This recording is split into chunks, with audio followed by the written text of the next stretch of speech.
Selamat pagi semuanya, salam sejahtera untuk kita semua. Segala puji bagi Allah Subhanahu wa Ta'ala atas rahmat kesehatannya sehingga kita bisa menghadiri Zoom pada pagi hari ini. Tak lupa, doa dan salam kita curahkan kepada junjungan kita yakni Nabi Muhammad SAW. Sebelumnya, terima kasih kepada Ibu dosen Siti Ainim Luisti dan rekan-rekan semua yang sudah memberikan kesempatan kepada saya untuk bisa mempresentasikan hasil dari tugas saya. Baiklah, tanpa berlama-lama kita masuk ke sesi presentasi.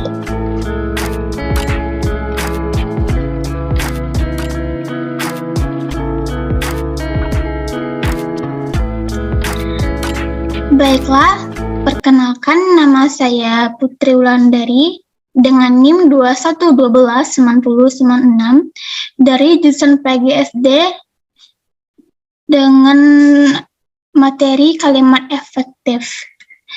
Dan mata kuliah yang akan saya jelaskan itu mata kuliah Bahasa Indonesia dengan dosen pengampu Dr. Siti Ainim Luisti SPD MHum.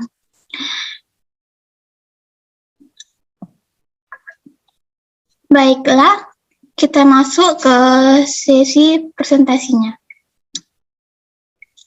Yang pertama, hakikat kalimat efektif. Dengan pengertian, kalimat efektif adalah kalimat yang dapat mengungkapkan gagasan pemakainya secara tepat dan mudah dipahami oleh pembaca. Kalimat efektif juga dikatakan sebagai kalimat yang benar dan jelas dengan mudah dipahami oleh orang lain. Kalimat yang demikian disebut kalimat efektif. Sebuah kalimat efektif haruslah memiliki kemampuan untuk menimbulkan kembali gagasan-gagasan dalam pikiran pendengar atau pembaca, seperti apa yang terdapat pada pikiran penulis atau pembicara.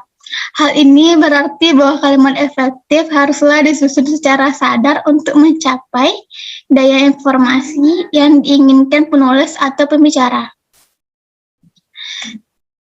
Baiklah, pengertian menurut para ahli ada dua. Yang pertama, satu menurut Razak tahun 1998 mengemukakan kalimat efektif adalah kalimat yang mampu mewakili gagasan atau pikiran yang disampaikan oleh pengarang sehingga tergambar jelas dalam pikiran pembaca persis seperti yang disampaikannya.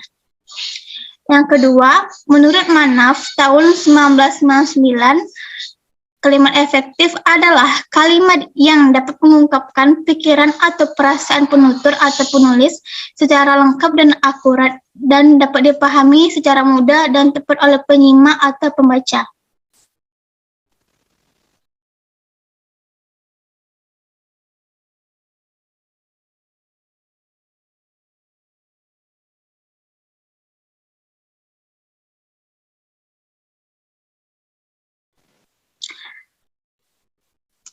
Yang kedua, ciri-ciri kalimat efektif. Menurut Arifin dan S. Amran tahun 2005 menyimpulkan ada 7 ciri-ciri kalimat efektif. Yang pertama, kesepadanan struktur. Kesepadanan struktur mengacu kepada keseimbangan antara pikiran atau gagasan dan dari struktur bahasa yang dipakai oleh Arifin dan Amran 2005. Kesepadanan kalimat yang dapat mengimplikasikan kesatuan gagasan yang kompak dan kepaduan pikiran. Kesepadanan dalam kalimat efektif dapat dinilai dari ciri-ciri sebagai berikut. Yang pertama, kalimat itu mempunyai subjek dan predikat yang jelas. Yang kedua, tidak terdapat subjek yang ganda. Yang ketiga, beberapa kata penghubung intra-kalimat seperti sehingga, dan, atau, lalu, kemudian, sedangkan, bahkan, tidak digunakan pada kalimat tunggal. Yang kedua, ciri kehematan kata. Kehematan adalah menghindari penggunaan kata, frase, atau bentuk lain yang tidak perlu, yang mana tidak menyalahi kaidah tata bahasa dan tidak mengubah makna kalimat. Penghematan dapat dilakukan dengan cara sebagai berikut. 1. Hindari pengulangan subjek yang tidak diperlukan. 2. Hindari penggunaan subordinat pada hiponimi kata. Yang ketiga, hindari kesinoniman dalam satu kalimat. Yang keempat, hindari penjamakan kata-kata yang sudah berbentuk jamak. Yang ketiga, kesejajaran bentuk. Kesejajaran bentuk atau keparalelan adalah kesamaan bentuk kata yang digunakan dalam kalimat yang dibuat. Artinya, kalau bentuk pertama menggunakan ungkapan nominal, bentuk kedua dan seterusnya juga menggunakan bentuk nominal. Kalau yang pertama menggunakan bentuk verbal, hendaknya yang kedua dan seterusnya juga menggunakan bentuk verbal. Begitu juga sebaliknya.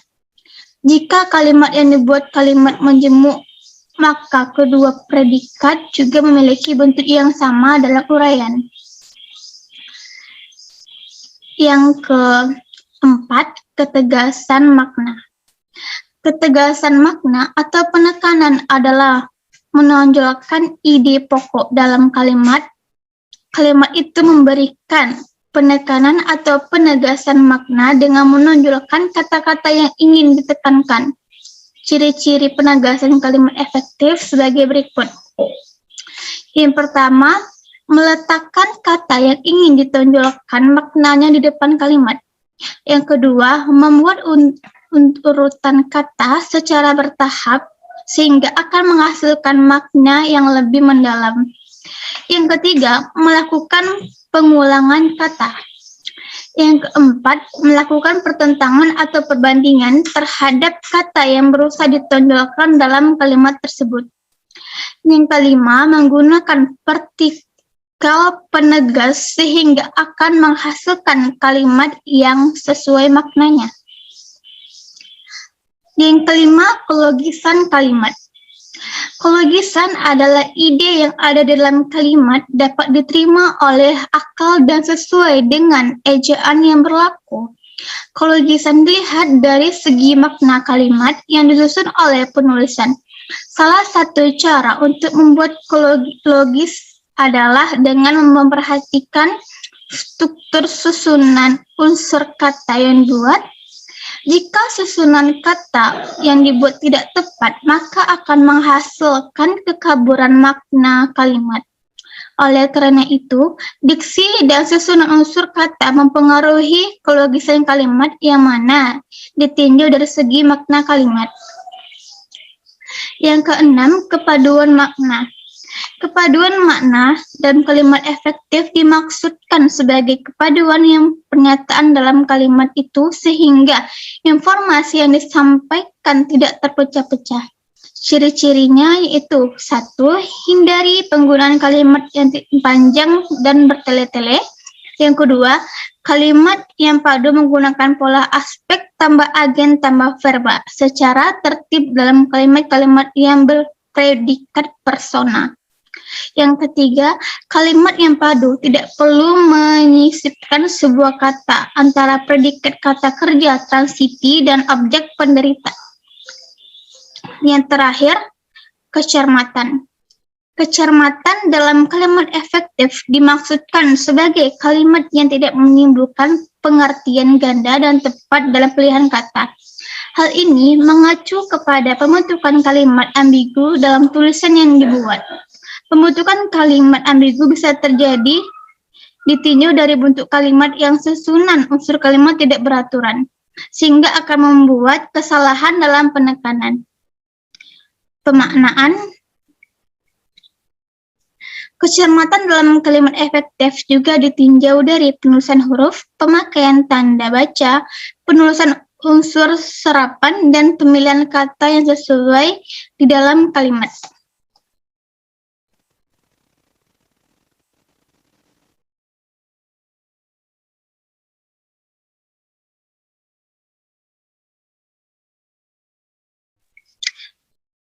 Yang ketiga, syarat-syarat dan unsur kalimat efektif. Untuk membuat sebuah kalimat efektif, ada beberapa syarat yang harus kita penuhi. Di antaranya, 1, sesuai ejaan yang disempurnakan.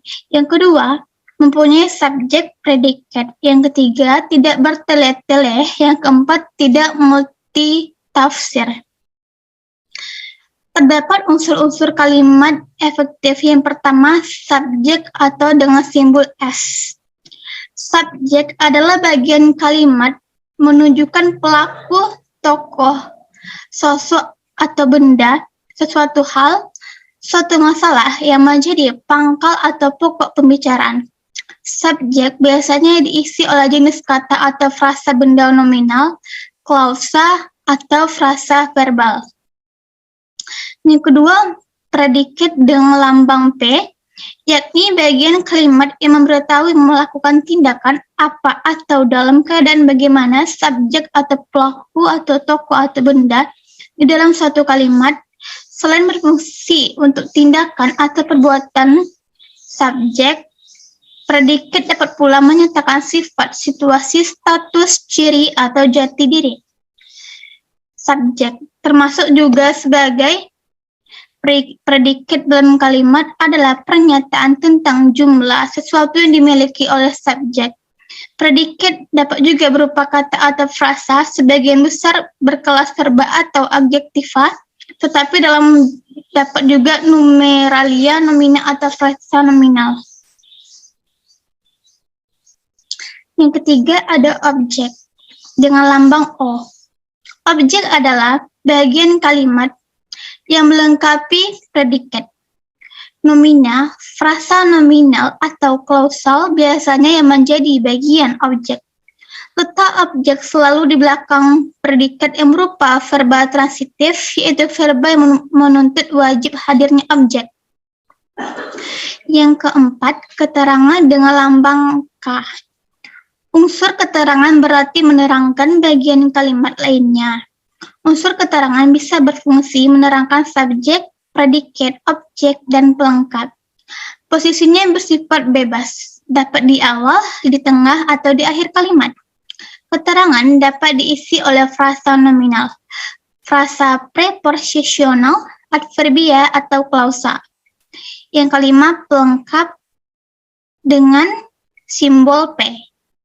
Unsur pelengkap pada kalimat efektif merupakan bagian kalimat yang melengkapi predikat, biasanya berada di belakang predikat yang berupa verba. Namun, posisi seperti itu juga ditempati oleh objek dan jenis kata yang mengisi pelengkap dan objek.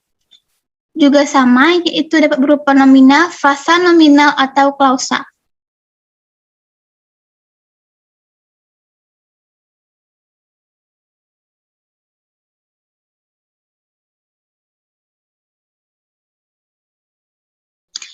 Baiklah, di sini ada contoh kalimat efektif dan tidak efektifnya. Yang contoh pertama, 1. Soal lingkungan akibat proses teknologi udah menjadi masalah yang mendunia. Untuk menjadikan kalimat ini sebagai kalimat efektif dengan cara soal ditambah bar yang menjadi persoalan lingkungan akibat proses teknologi, udah ditambahkan S menjadi sudah menjadi masalah yang mendunia.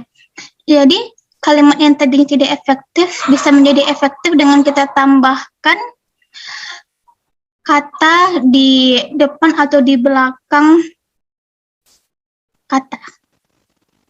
Yang kedua, milik tenaga kalimat yang tidak efektifnya, milik tenaga surya yang melimpah, salah satunya negara Indonesia.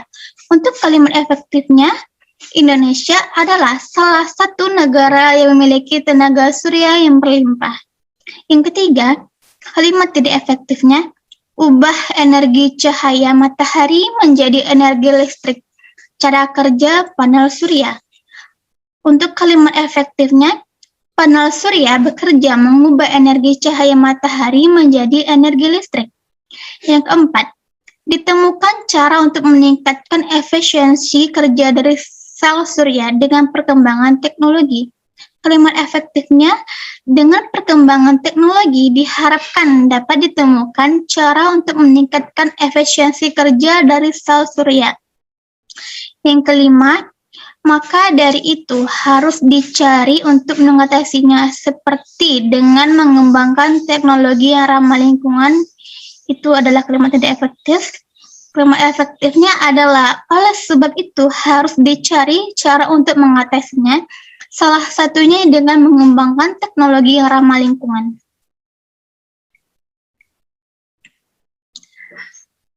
Baiklah, di sini ada contoh kalimat efektif yang sesuai dengan 7 ciri kalimat efektif yang tadi. Yang pertama, kesepadanan struktur.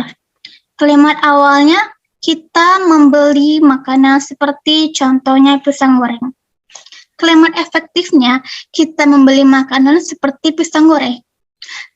Dengan kalimat ini akan efektif dengan cara kita menghilangkan kata contohnya.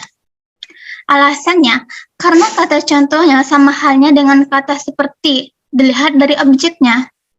Yang kedua, ada ciri kecermatan. Kalimat awalnya, dia amat tampan sekali. Kalimat efektifnya, dia tampan sekali. Dengan menghilangkan amat karena menggunakan dua tafsiran antara amat dan sekali. Alasannya, karena kata amat sama halnya dengan kata sekali. Yang ketiga, ada kelogisan kata. Kalimat awalnya, jabatan itu sudah diserah terima. Kalimat efektifnya, jabatan sudah diserah terima dengan menghilangkan kata itu. Alasannya, karena kata bantu jadi hanya dipilih antara itu dan sudah. Yang keempat ada kesejajaran bentuk. Kalimat awalnya mahasiswa yang pandai itu. Kalimat efektifnya mahasiswa itu sangat pandai dengan menghilangkan kalimat yang dan menambahkan kalimat sangat. Alasannya, dengan menghilangkan kata yang maka ditambahkan kata sangat agar efektif. Yang kelima, ada ketegasan makna. Kalimat awalnya, pertemuan yang akan diperpanjang itu. Kalimat efektifnya, pertemuan itu akan diperpanjang dengan menghilangkan kata yang. Alasannya, karena kata yang itu sudah menggantikan kata yang tidak diperlukan lagi. Yang keenam, ada kehematan kata. Kata awalnya, karena ia tidak diundang, maka ia tidak datang. Kalimat efektifnya, karena tidak diundang, ia tidak datang. Alasannya, karena kata maka sudah dihilangkan, maka efektiflah kalimat di atas. Yang ketujuh, kepaduan makna. Kata awalnya, cerpen itu saya sudah baca. Kalimat efektifnya, cerpen itu sudah saya baca. Alasannya, karena kalimat di awal rancu, untuk memperbaikinya, diletakkan kalimat cerpen itu sudah saya baca agar padu.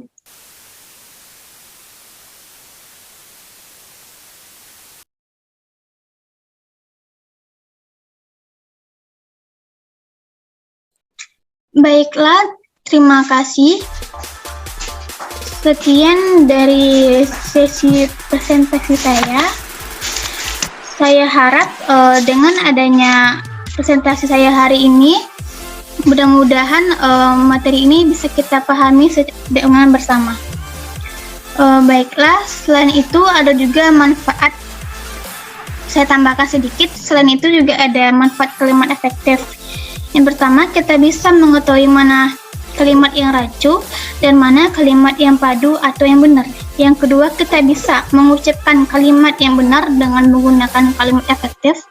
Yang ketiga, kita bisa menuliskan kalimat yang benar dengan menggunakan kalimat efektif pula. Jadi dari kesimpulan presentasi di atas, kita bisa dapatkan kalimat efektif adalah kalimat yang dapat mengungkapkan gagasan pemakainya secara tepat dengan mudah dipahami oleh pembaca. Terdapat 7 ciri kalimat efektif, diantaranya kesepadanan struktur, kehematan kata, kesejajaran bentuk, ketegasan makna, kelogisan kalimat, kepaduan makna, dan kecermatan. Selain itu, terdapat unsur kalimat yang berisi subjek, predikat, objek, keterangan, dan pelengkap. Baiklah, sekian dari sesi presentasi saya hari ini.